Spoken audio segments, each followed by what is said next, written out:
Bonjour à tous. Donc d'abord, quand on parle de 400 000 points de charge, ils sont répartis sur le territoire. Techniquement, c'est très faisable.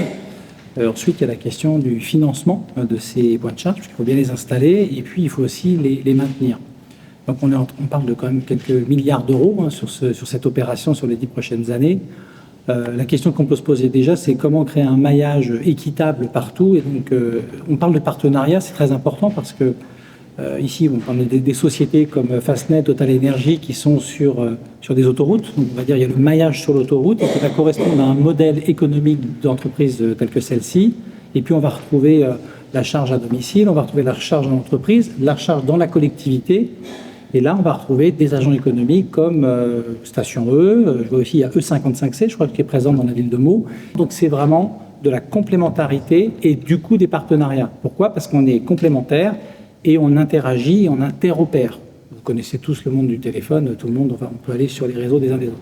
C'est ça, parce que si on essaie d'être rentable sur tous les modèles, ça ne marche pas. Donc ça permet d'aller dans les territoires très peu denses. Tout à l'heure, le maire de Dian en parlait, puisqu'on est présent là-bas.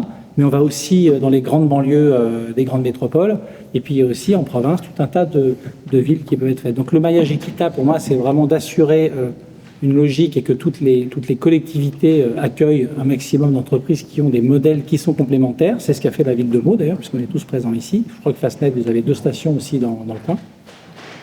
Et à partir de là, on dira que ce sera équitable. Sinon, on va créer ce qu'on appelle des zones blanches, vous avez entendu parler, et là, ça commence à poser des difficultés.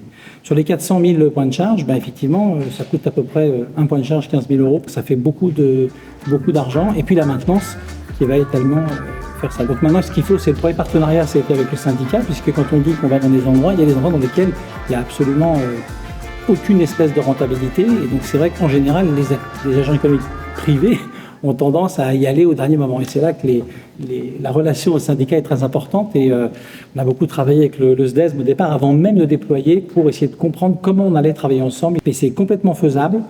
C'est juste une question derrière de organisation et d'accueil des entreprises. C'était très rapide à un mot. Je crois qu'il nous a fallu à peine 3 mois pour tomber d'accord et 4 mois pour faire l'installation. On nous avait challengé d'ailleurs dessus. Et c'est vrai, c'est ce qu'on a fait.